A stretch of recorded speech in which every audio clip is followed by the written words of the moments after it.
I'm speeding. Speeding. 5, 4, 3, 2, 1. The world is changing faster than ever. What used to take decades is now taking years or even months. What you see right now is the illusion that people have had for many decades about the workplace being this secure place to work the rest of your life. For the first time in the history of our nation, our children will not do as well as us. We've seen our friends get laid off. We've been laid off. We've had our pay cut. People are overworked and underpaid. They seem to have less time and less freedom. They live under constant pressure. This is going to be forced. And so even if your employer loves you, they may have to cut you. There's something wrong that on Monday morning, the heart attack rate increases by 35%. Technology is accelerating, job security is declining. It just doesn't seem like the old models of making a living are as reliable as they used to be. Every aspect of our lives, there's a better way out there, but we're still doing it the old way. We live in the greatest country on the planet, and there are a lot of people sitting around complaining and being cynical. Like everyone's whining about this old model, and I'm like, why don't you leave it? Look at all this over here. Look at all this opportunity. Since so much of our lives revolve around our work and the way we make our living, many people are thinking there just has to be a better way. The biggest challenge facing our world today is not making money, is what are we going to do with all the displaced, unemployed people? People are afraid that they're going to make the wrong decision. People are afraid of the unknown. People are afraid that maybe I don't have the skills. Hey, sports fans, industrial age is over. It's dead. It's dying. That's why going to school to get a job is an obsolete idea. A steady paycheck is an industrial age idea.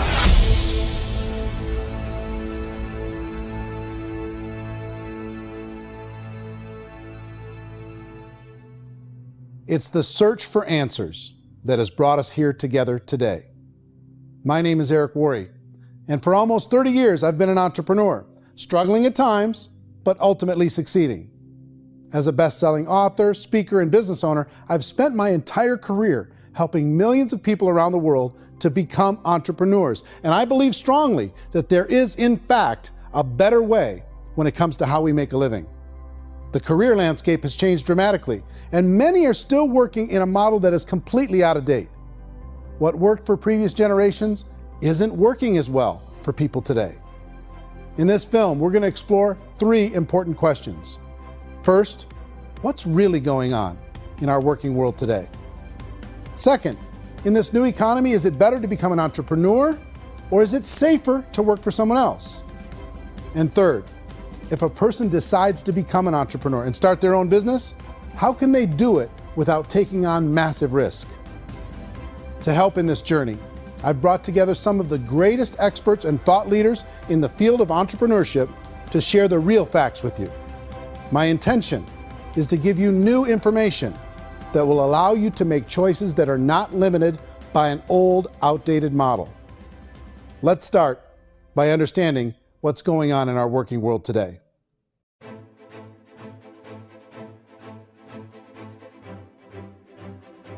Let's look at unemployment. 30-40% of the people are honestly not working, but would be working.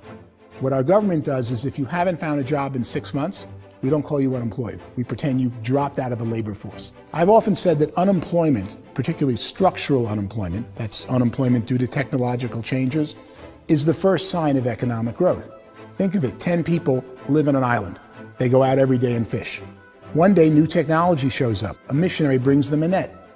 Now, using the net, one pilots the boat, one throws the net. 2 fishermen can do all the work 10 used to. That's a 500% increase in productivity, 2 doing the work of 10, in one day. You don't have to learn a lot to learn how to throw a net instead of throw a fishing line. The island's got a big problem, 80% unemployment. But the island still has all the wealth of the fish because the 2 people produce as much fish as 10 did. Now, of course, looking back in history, these changes used to take thousands of years. And during that time, we went into farming and transportation. Some of us became doctors and some teachers and lawyers, and we developed all these new professions and new manufacturing jobs. Today, these changes are occurring literally in one day when a new technological advance occurs, and we don't have the social structures to deal with it or to retrain the unemployed people. So one of the things that I think is interesting as I travel across the country and really travel around the world is the way that we work and the way we get paid for work is changing pretty dramatically. On a global basis, everything is being turned upside down because of the rapidly advancing technologies. They are eliminating many jobs, and we have been left with many people not prepared for the jobs that exist. A lot of demand in public companies was to squeeze out all the fat and to get just as much margin as we possibly could, and fat equals humans. So this idea of job security in information age is so obsolete, but it's still taught inside our school system, and that's where the problem starts. There's no financial education in school system, and people are still trained to be employees who work for that paycheck. This is a chart on the middle class. What's happening in the middle class, those that went to school, their incomes have been coming down for years. And parents still say to their kids, go to school, get a job. Now what happens to all those middle class people who are dropping off the ends of off the chart? Well, they become what's called working poor. And this is what happens to working poor. But they say poverty is ending. Well, poverty may be ending, but working poverty is going up. And this is food stamp usage.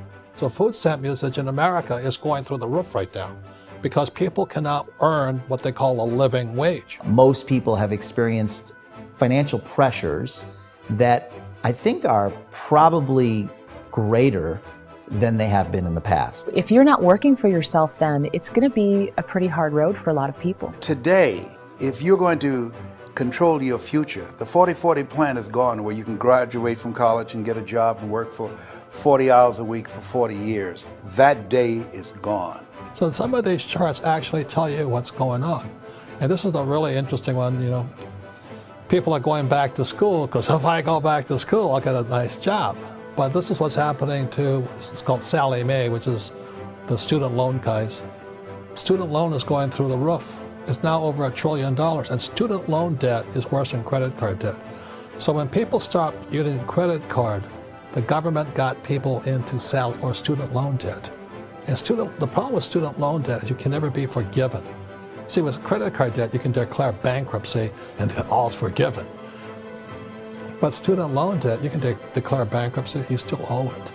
It's the worst of all debt. But this is the next picture. Look at this chart here. This is what's happening to wages of college graduates. It's going down. So you go to college, you rack up all this debt, but you earn less money. Now, that's not that intelligent. Average person who's been working a lifetime in America today is ending their lifetime at 65 with about $41,000 in assets. They earned just enough to survive. I think in the United States we have something like 17 trillion in debt. That's just the federal government debt. We got another 2 in municipal and in other, let's call it almost 20 trillion government.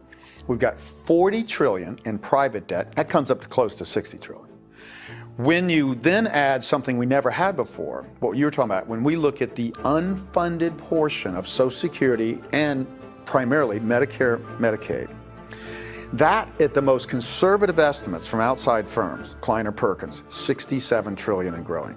That's more than all our other debt. There's less conservative estimates that say it's 84 trillion or higher. I added up conservatively $127 trillion in total debt. Debt is a financial drug. When you take it to excess, it's like taking a drug. Yeah, it makes you feel better, it enhances your performance, but at a huge cost, eventually it kills you. And so that's what happens. We keep doing more and more debt, and you get less and less results, just like a drug, until the debt gets so high that it crushes the whole system. That's where we're at, 8.2 times GDP. You know who I feel sorry for? I feel sorry for the person who dreads going to work, who is sick to their stomach on Monday morning, who hates their alarm clock, who gets a little glimmer of hope on a Wednesday because it's hump day and says, thank God it's Friday. And they live for those 2 days a week where they get to be themselves and they don't have to be around people they don't like, and they don't have to play the political game in the office, and they don't have to live this half life. The person that works 50 weeks a year just to be able to have the 2 weeks for vacation. And you know what happens to most of them nowadays? They don't have a vacation. They have a staycation. They have time off of work, but they don't get to go where they want to go because they're overextended. They've got all this debt. They got all this situation. They hate their alarm clock. They can't sleep until they're done. They have to spend most of their life in traffic. I feel sorry for that group of people because there's a better way. They just don't know it. I see this really interesting attempt at rugged individuality in a 6x8 rectangle. And I feel like you're all the same, except for the little push pins of the pictures. There's different pictures. Yours is named Jenny and his is named Sujara, but it's the same people. And this is how they are, and they're just like the zombies, and there's no joy in there, there's no fun. There's always like the wacky woman who decorates her cubicle, and that's the most she can do there. You got to give her credits, right? The wacky cubicle woman. The basis for their life is worry. I'm worried, you know, maybe I'll get fired. I'm worried maybe my company will go out of business. I'm worried I can't keep spinning the plates on paying the bills. I'm worried about how do I send my kids to college. I'm worried, what if the transmission of my car breaks? That's, you know, 2 or 3, I can't fix it. People live in a sea of worry, and it eats at them. Those signs that people held up during the Depression didn't say looking for gainful employment in a cubicle. It said looking for work. Work is what we're looking for. Job is just a unit of measurement. Work is what we're going after. It's time to look in the mirror and say, it's not the economy, it's my economy. It's my little world of where I am. I need to improve. I'm not going to wait for the economy to come back because, frankly, the economy is doing great in this country. So I'm here on Wall Street, the financial center of the universe, the financial capital of the world. This is where most people's money goes to at least be held for a time, right? With interest rates in banks being effectively zero, and many experts are predicting it's going to stay at zero for the next 10, 20, even 30 years, people feel like they don't have any choice but to put their future into equities, to put their future into the hands of other people on this stock market, and hope that the stock market goes up, hope that the stocks that their advisors pick or that they pick goes up. That's one way to go, I guess. It's my personal belief that if you put your future into the hands of yourself, in other words, you have earning power by yourself, I think you're a better investment than these guys. I think you controlling your future is a better option than handing over your retirement to these guys. The average household income in the United States is approximately $50,000 a year, what they call the middle class. To reach the top 25% of income earners, you'd need to earn at least $90,000 a year. To reach the top 10% would be a household income of $140,000, the top 5%, $190,000, and to be in the top 1%, you'd need a combined household income of at least $380,000 a year. So here's the question. What do you think would give you the best chance to move up and get to the top 10%, the top 5%, the top 1% or beyond? In my opinion, and in the opinion of many, many experts, the answer is to become an entrepreneur, to become your own boss. I think you have to be a business owner. I can't, the only time I ever say to someone it'd be great to be an employee is when they've already told me they've surrendered. I only tell people who are wounded spiritually that they should be an employee. And it's that feeling that you get when you pick up the backpack off the little Cub Scout and say, "Don't worry, little guy, we'll get you back to the camp." You know, it is in no way a kindness when I tell someone they'd be a great employee. The other status symbol really increasingly is lifestyle. And people can own their own business, maybe even work out of their house. That, I tell you, people admire that. Like, gosh, I wish I could do that. The spirit of the entrepreneur is to be a risk taker and to be resourceful and unstoppable and to have a vision of yourself beyond where you are and not willing to settle for life as it is. You think about the great entrepreneurs, they're visionary, they have heart, they're willing to do today what others won't so they can do tomorrow what others can't. Personally, I don't think of the new economy, the old economy. I create my own economy. The entrepreneur's in control. I decide what the economy is going to be like. In the world of entrepreneurship, there are no limits. you can make as much as you want, depending on how much you want to work and how smart you are and how great a team you put together. There's no more lifetime rewarding business than being an entrepreneur. Why in America, where anyone could be anything, would people want to give up their freedom and become effectively a modern-day slave, told shut up and be here every morning at 7:30, leave at 5:30, and do what I tell you? If people decide to become an entrepreneur and work for themselves, they have some traditional options, but they're riskier than you might think. Any kind of a retail business, retail build-outs, is extremely expensive. Even just these small little yogurt stores where they're putting little yogurt machines and you get all the different flavors, you're spending $200,000, $300,000, $400,000 to open a yogurt shop. I would love to buy a Dunkin' Donuts, but it's a $500,000 or so to start. I don't quite have that just in case money. Risking lose it all, and most guys do 2 or 3 times, and even big guys like Branson, because I'm such a fan of his, half his companies don't work. If you make $1 million, your problems are going to go. If you make $1 billion, your problems are really going to go. Just the opposite. You and I know when you're making $1 million, you got $1 million responsibilities. You make $1 billion, you got 1,000 times $1 million responsibilities. And most people say, I'd love to be my own boss. 70% of Americans would love to be their own boss, according to recent polls. But they don't know how to get there. Because what are you going to do? One, you could buy an existing business. If somebody's selling an existing business, you have to ask why. Usually because it's probably hard. It's probably not making as much money as they hope. 2, they could buy a franchise, a little less risk, proven system, but it's expensive to be able to do that. 3, they could start something from scratch. And that's where a lot of people feel like, I don't have the chops to do it. I don't have the money. I don't have the product idea. I don't have the expertise. I don't have whatever it's going to take to be able to get there, and I can't risk my family to do it. So 4th, they could become an investor. A lot of people in this town invest to try and figure out a way, but you got to be pretty smart with that game too, right? Venture capitalists, who are the very best and most sophisticated in investing in new breakthrough businesses, make it on 1 out of 11. That means 10 out of 11 are mediocre or fail. Most of them fail. That's the risk there. An angel investor is lucky to get 1 out of 15 or 20. A business is a team sport.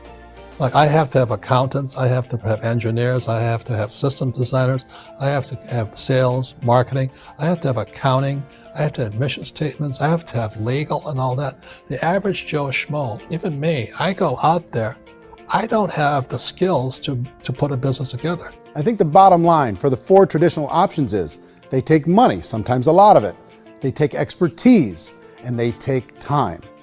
All of that adds up to just too much risk for most people. I bought a business from somebody else and it was a lot of work. And you start wondering, what did I just buy? Because I guess ultimately I own your email list and I just overpaid for it. People that start their own business, they spend a lot of money, they spend a lot of time, a lot of effort to get things started.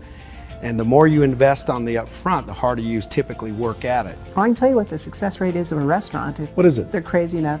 About 90% of them fail. About 90%, in how quickly? Year or less. Wow. And if we're talking non-franchise, we're talking franchise, Sure. That's totally different. Yeah. But our students aren't getting franchise restaurants. You got to invest big money. Exactly. And with someone like McDonald's, you've had to work with the company for a long period of time, really know the To even have a chance at investing $1 million. have a chance, and it's a slim chance. What if there was a way that you had all the proven aspects, the comfort aspects, and you could still control your own life? What if there was both? In other words, you didn't have to create everything from scratch. You didn't have to be a super leader.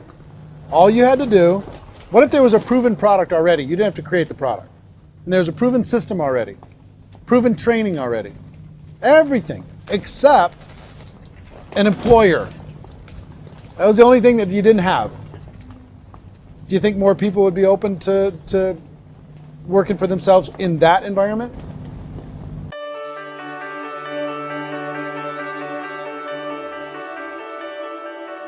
In our search for a better way to make a living, we've come to the conclusion that becoming an entrepreneur is actually safer than being an employee. And through our look at the entrepreneurial options, one particular path kept coming up from expert after expert. And I think most people will find it surprising because it's certainly a non-traditional business model. That model is for people to start their own business and become an entrepreneur through the creation of a network marketing business. Some people call it direct selling because the product is being sold directly from the manufacturer to the end consumer, cutting out the middlemen.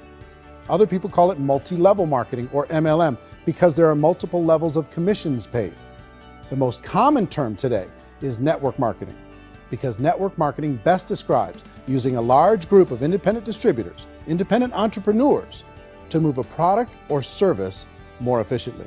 So my friend here, Donald Trump, and I, we always write about the network marketing industry. And the reason we support the network marketing industry is because it really is a business school for entrepreneurs. Because most people come out of school looking for a paycheck. Oh, that's terrible. I went to network marketing like that. I think if it didn't exist, we should invent it. It is that good. I think direct selling is a great way to do business today. It's very easy to get into that industry, and you can be self-employed, be in effect an entrepreneur. When we see multi-billionaires adding network marketing companies to their portfolio of companies, that would be a clue. When we see people who are very famous authors and very famous business people endorsing the industry, that would be a clue. These network marketing companies aren't $50 million companies, they're billions and billions of dollars. They lead the stock market, they're major companies. When we're going to get it? You know, and you're going to school to work for a paycheck, but if you want to be rich, be an entrepreneur, and network marketing gives you the spirit to be an entrepreneur. A traditional company will spend up to 50% of their total revenue on marketing. Network marketing companies use a different approach. Instead of having all that extensive marketing expense, they utilize a network of independent distributors to do the marketing for them. Now, why do they do this? First, because word-of-mouth advertising is so much more effective today than traditional media advertising. Second, some products need to be explained or demonstrated, and an independent salesperson can do that more effectively than an ad campaign. Third, it's completely efficient. The company only pays for the marketing of their product if a sale happens and not before. Imagine if Amazon allowed you to become an independent distributor and paid out 40% of its revenue to that distributor group. All you had to do as a distributor was recommend a product, and if a person bought it on Amazon, Amazon would take care of all the logistics, and you'd get paid for bringing the customer. Now imagine you got paid for every purchase that customer made for the rest of their lives. Well, Amazon doesn't offer this option, but network marketing companies do. 85% of all buying decisions in our society are made as a result of word of mouth or reputation. We're recommending things to each other all the time. You know, who's your dentist? Who's your doctor? Who's your lawyer? What detergent, are you using? What legal system are you using? What product are you using? We're talking to each other about the things that we love anyway. When you go into a big box retailer, you're lucky if the clerk looks you in the eye, much less gives you any detailed or accurate information about what you're purchasing. So of course, this personal information, this education coming from a friend, a neighbor, a relative, or even a stranger, but one who has experience with the product is extraordinarily valuable. As a matter of fact, network marketing can educate consumers probably better than any other form of marketing. It certainly can do better than advertising because advertising usually has a certain hype to it and you can only get limited information. So, network marketing trumps advertising. If you were a typical sales company and you wanted to sell $1 million a month worth of product, you might go find 100 superstar salespeople. The quota would be $10,000 a month. So network marketing as a distribution system just flips the numbers. So we use 10,000 happy, raving fans of a particular product, and we don't concern ourselves so much with how much product each one of them individually sells. If they sell just $100 or $200 a month, and there's 10,000 of them, you're selling $1 million to $2 million a month worth of product. And that's the best way I can explain how network marketing works. This is the marketing arm of the company. There's not money being wasted on bricks and mortar. There's not money being wasted on inventory that's sitting stagnant somewhere. There's not of employees standing around that don't have customers. These are people that are going to connect with customers. These companies allow people to become independent distributors for extremely low cost and with no minimum time or sales quota. Essentially, they own their own business and can provide as much or as little sales as they choose.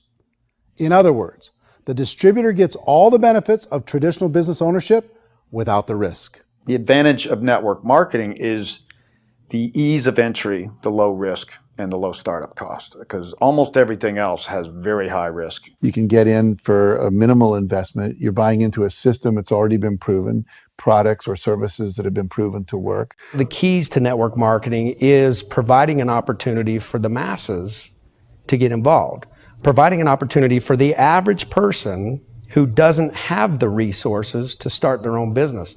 All of this so far is fairly straightforward, but network marketing offers another benefit, and it's this benefit that makes it so interesting for entrepreneurs. Network marketing allows a distributor to build their own network of other distributors and then compensates them on the sales created by that entire group. Direct selling is, at its base, very simple. It's the sale of a product or service to an individual on a face-to-face, one-on-one basis, just the way we're talking right now. But there's an important element as well, and that's the offering in conjunction with that sale of product, the offering of an opportunity for someone to make something of themselves. No matter what your social status is, no matter what language that you speak, I mean, look how many unbelievable people are becoming successful that speak every kind of language out there. What an awesome gift to give the world. Instead of having to work your way up in a system and prove that you could be a sales manager, they just decided everybody can be a sales manager. Everybody gets to build a sales team from day one. And so what that brought into the system of growth as a direct selling company is the concept of compounding or geometric progression. Because now you can actually grow sales force very quickly because everybody is enrolling people in their own sales force. People who are like, oh, this is weird, I'm building a sales team, or what do you think you do at a regular company? How do you think a regular company works? Network marketing is the only industry that doesn't say your past determines your future. It looks at your past and says, okay, now what can we train you to do so you can have a great future? Every other employer out there wants to exploit you for what you already know, not teach you something new. Network marketing has the potential to save the United States and the world because it's going to teach people not to be employees, but to be entrepreneurs.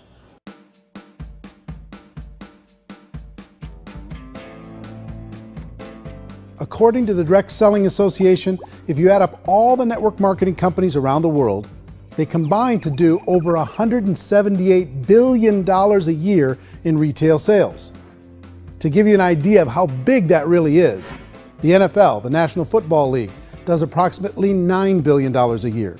The music industry does a little more than $16 billion a year, and the movie industry does about $80 billion a year. Using a conservative average, network marketing companies pay their distributors about 40% of that $178 billion in the form of commissions, which adds up to more than $71 billion a year. That's almost $6 billion a month. It's almost $200 million in commissions every single day. So it's certainly working, and people are making serious money in network marketing. With the growth of the direct selling industry over the last 10, 15, 20 years, we've seen a broader understanding of the channel. We have seen more and more people getting involved in the business, so our penetration in the marketplace has increased, and thus the understanding in the marketplace of who we are has increased. And we've seen non-direct selling companies look at the direct selling model and say, something's going on there. People are making money, companies are being profitable, individuals are being motivated, product is being delivered to market. Maybe we should explore this. Some people think only the people at the top make money. Well, let's take a look at that as well. In the network marketing profession, there are roughly 500 people in the world who earn over $1 million a year. If you round that number up to $2 million a year, that adds up to about $1 billion a year. That takes the $71 billion paid out each year down to $70 billion. So where does the rest of the money go? The vast majority goes to part-time people making anywhere from a few $100s a month to many thousands of dollars a month. It goes to people who choose to make it a full-time career move and earning even more than that. Every day, people are using the money they earn through network marketing to pay off debt, have more fun, and improve the quality of their lives. Everyone I know in network marketing has been doing that since the 50s. They go to work when they want to go to work. They stop working when they want to take time with their children to have a leisurely breakfast and discuss issues and driving to school. They go back to work when they get home, wherever they're working out of. The biggest thing that I've seen is people that have become much happier in their life. MLM has probably made more millionaires of more people in more countries, and I've spoken to them in 67 countries, than any other single form of business, starting from nothing. If they have a choice between working a job for the next 10 years or working a network marketing business for the next 10 years, the result of working the network marketing business will be better. A lot of people within the industry go on and make this a career and do extremely well at it. Network marketing has been nothing but good for everyone I know that's been involved with it because they did it seriously and they played full out and they've been very successful. It's been a constant barrage of success stories and people showing off stuff that they got as a result of it. How many people are involved? Approximately 16 million Americans and 96 million people around the world are currently participating in network marketing. And in a recent poll, 82% of those people report a good, very good, or excellent experience with network marketing. So people are happy.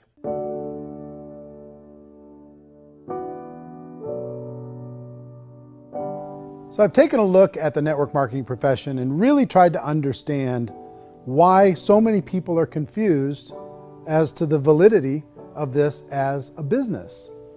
One is this pyramid shape. People get really messed up with this pyramid. Oh, it's one of those pyramid things. So I just think there are a lot of haters out there who really don't understand the industry and say, oh, it's a get-rich-quick scheme. It's a pyramid. Well, corporate America is a pyramid scheme. You know what I mean? It goes like this.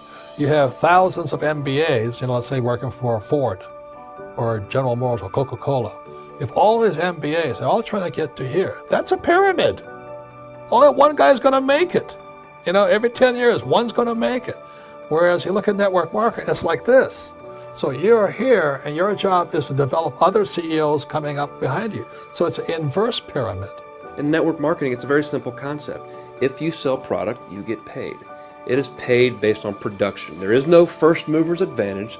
There is no investment component where the more somebody spends, the more they're entitled to make. So the two are polar opposites of each other. It doesn't matter what shape the company is or the compensation plan is shaped, whether it's a circle or a pyramid or a triangle or a trapezoid, it doesn't matter. If compensation is coming primarily from recruitment, then you've got a problem. On the other hand, if an operation is basing their compensation to participants on the basis of sales, even when those sales are generated by people you've recruited, well, then you're a perfectly legitimate enterprise. That's the legal test, it's the practical test. Another issue that's been true in the past that is no longer true now is people used to be in network marketing loaded up with products that they couldn't sell and they ended up a loser. They ended up with a bunch of product in their garage, they ended up with a bunch of products sitting in their kitchen shelves or whatever, and they thought they could sell it and then they weren't willing to or able to sell it and they ended up with a bunch of stuff and they were bitter about it. There was this thing called front loading where you had to buy if you bought $25,000 worth of product, you got better commissions and all this. Today, it's almost all done by computer. It's direct mail comes from a warehouse somewhere else. You don't have to have all this inventory. You don't have to stock up. It's a paperless world now. Most of it's done online. You have a back office. It really works. And I mean, the technology has changed everything. Third issue is people start talking about 99% of people in network marketing don't make any money. Well, we've talked about that over the course of this journey together. Almost $200 million a day is being paid out to network marketing distributors around the world. The naysayers, the people who say that it doesn't work, are usually the ones who just don't know how to make it work for themselves. And so they're giving you an opinion, and I tell people, don't confuse people's opinions with expertise, because opinions are free. And don't confuse sincerity with the truth, because people can be sincerely wrong. But here's the reality inside of network marketing. The vast majority of people that get involved in network marketing just become customers, and they get involved to be able to purchase product at a lower price. If you take Costco as an example, if a person goes into Costco and gets a membership to Costco so they can get a lower price on the product, we don't call that person a loser because they have a bunch of product that they walked out with with a smile on their face. Yet when some people want to take a look at network marketing, they say, well, those people, they're just using the product and they aren't earning an income, so they must be a loser. They're not a loser, they're a happy customer. That's the vast majority of people that are involved in network marketing. Now, a smaller percentage of those people decide to go build a business. They earn $300 a month, $500 a month, $1,000, $2,000. That's the bulk of earnings in network marketing. And then there's the few that really decide to take it serious, really decide to build a large network, really work to make that network very, very productive. And those people make huge amounts of money and there's no cap.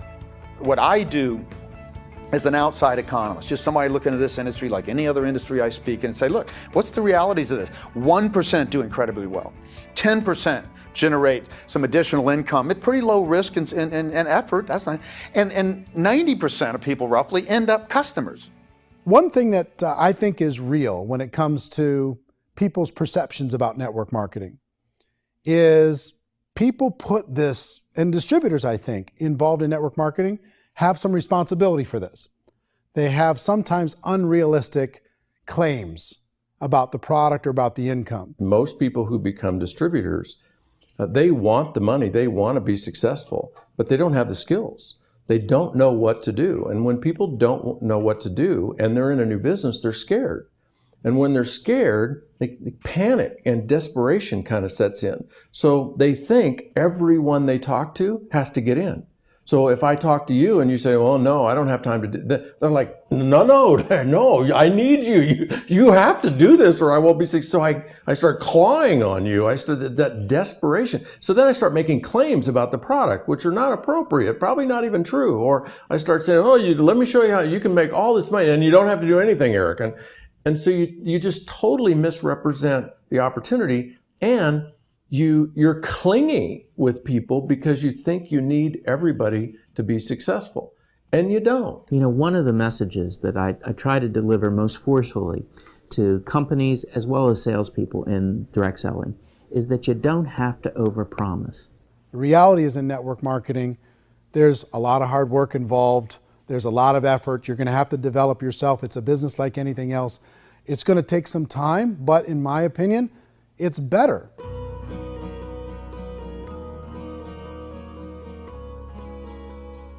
It's light years better for people starting today than it was even 5 years ago. I think it's more widely accepted now, and people understand it is a business. It is being an entrepreneur. It is being a business owner. Our belief system is based upon our evaluation of something. And frequently, if we reevaluate a situation, our belief about that situation will change. The industry has changed and it's grown up. It's totally transformed. You've got young people today that have grown up with social media, and they understand networks. They understand how people are connected through technology, and they understand how money flows through those networks. So when they see network marketing, they don't see it the way their parents saw it. And we've all learned, the larger industry that you represent, has all learned from those mistakes and flaws and errors that have happened early on. Early algorithms didn't work the right way. That's all fixed. It's like when they design a computer program, they design the program, then they run it, and then they go back through and they debug it. The MLM industry has been debugged. This is the day of being virtual, being able to run a business from your mobile phone. I mean, it's incredible. Companies are getting smarter. They're implementing more consumer protections. They're implementing more compliance training. They're doing more with respect to product research. If you do get involved and you make purchases of inventory, even on a voluntary basis, if you decide that this business is not for you, you can leave and have that inventory repurchased by the company. There's no other business that offers that kind of protection on a voluntary, self-regulatory basis.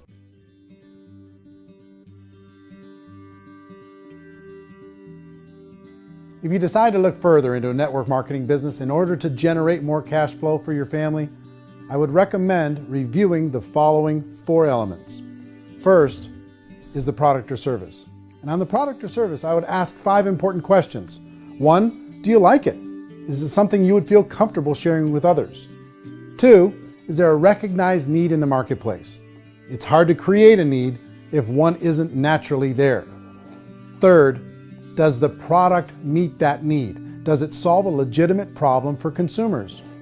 And 4th, Is it priced to sell? Can it compete in the marketplace? And fifth, is it priced for profit? Is there enough margin for the company and the distributor to be able to generate income for the long term? If you can answer the questions on the product to your satisfaction, the next element to consider is the company itself. Is it well run? Do you believe in the founders or the management team?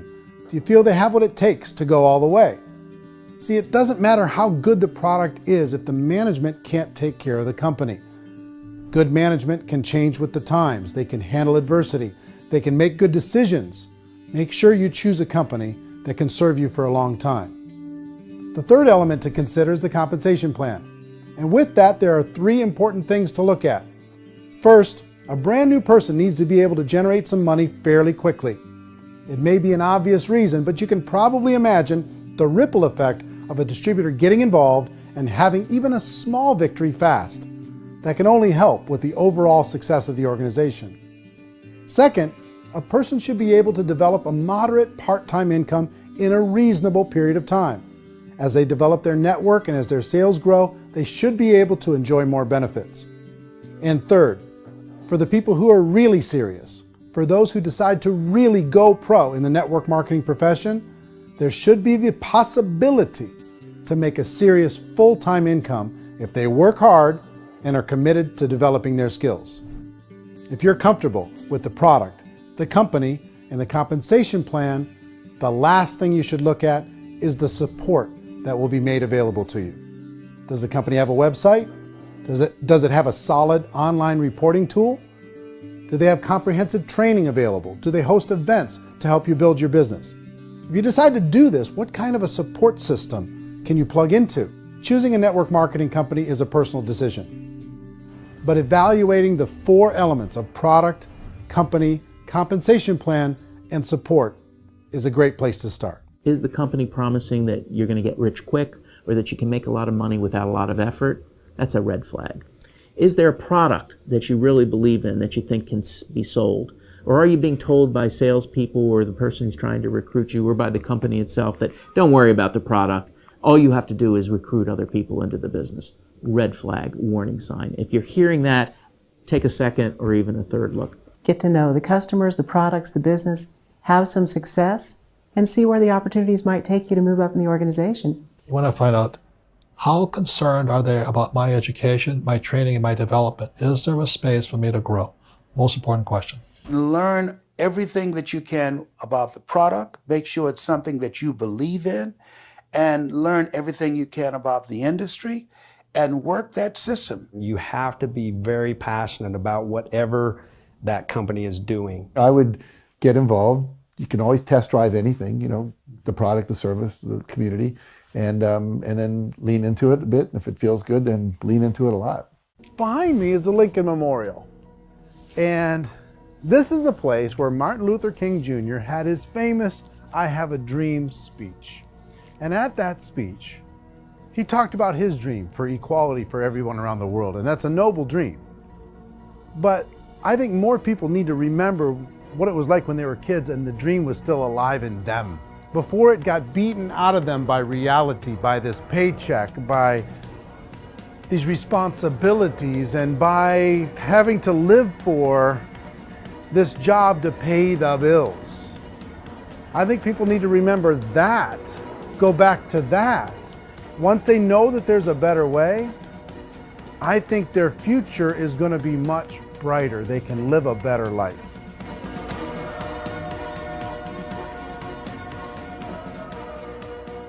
So if you're considering getting involved in a network marketing company, let me offer you just a few pieces of advice. First, network marketing isn't perfect. It's emotional, it's challenging. Like any entrepreneurial venture, it can have its up days and its down days. But if you have an entrepreneurial bone in your body, it's just better. Second, if you're gonna do it, decide to be professional. Decide to go pro. It's better to do that than just be this amateur sticking your toe in the water. Third, as any professional, you're gonna have to learn some new skills. And I promise you, inside of the network marketing profession, they're not too difficult to learn. Fourth, like anything worthwhile, it's gonna take some time. Don't expect that you're going to get to the finish line right out of the gate. And fifth, it's worth it. It's worth it to be able to take charge of your life again. It's worth it to be able to control your own financial situation. It's worth it for the people you're going to be able to spend time with. It's worth it for the things you're going to be able to see and the experiences you're going to be able to experience. It's worth it for the causes you're going to be able to contribute to, the lives you're going to be able to touch, the customers you're going to be able to help, the friendships you're going to be able to develop. I promise you, it's worth it. Remember, most people are searching for answers just like you are. But I do have to tell you the catch to network marketing. If there is a catch, if you want to understand this from an emotional point of view, people say, well, it sounds too good to be true. It's not, it's hard work. But here's the catch. Most people still don't understand it. So you're going to have to endure the loss of social esteem from ignorant people. The uneducated will think less of you. Now, if you can handle that, you're on your way. If that's going to destroy you, you know what? Entrepreneurship in general probably isn't in your future. If you can face that catch, you can become unstoppable. I want everyone to really contemplate this if they're not in network marketing. You're in a job, you probably have a mortgage, you have rent, you have debt, whatever's going on. You're in a prison. You work just hard enough to keep them from firing you, and they pay you just enough to keep you from quitting. Come on! I've been there, done that, and bought that t-shirt. In network marketing, if you run into failure, it's really just a homework lesson for yourself. There's no one to blame. You really have no excuse not to be successful. You just don't. People don't want to hear that, but there's so much available to you. If you want to be a good network marketer, be a student to the people above you, be a fellow traveler to the people on the same level, and be a teacher to those below, and know when it's appropriate to do which. People who are not afraid of asking people to buy things, or not afraid of persuading people with a chance they may say no, these people own the future. Nothing happens until something moves. So you got to go move, you got to go do something, or nothing's going to change in your life. In the beginning, you're going to do a lot of things that you don't get paid for. But as you go down the road, you get paid for a lot of things that you don't do. And your job is rehabilitate the spirit, the entrepreneur spirit in all of us. You get it back. Either give it a strong yes or a strong no, but no wishy-washy, dilly-dally stuff in the middle. There's dreams and there are nightmares, but I believe that the biggest nightmare of all is when you don't pursue your dream. You're going to see some monumental growth in this profession. It's an exciting, exciting time to be involved with the network marketing profession. The next 10 years, I see just exponential growth. When that tipping point comes, it's not a matter of asking somebody, have you ever heard about network marketing? You're really asking them, which company are you building your wealth in? We are here to fix the world, to improve relationships with other people, to improve other lives. And the real reward comes as an entrepreneur at any level from teaching somebody something and watching them soar. There is no greater reward.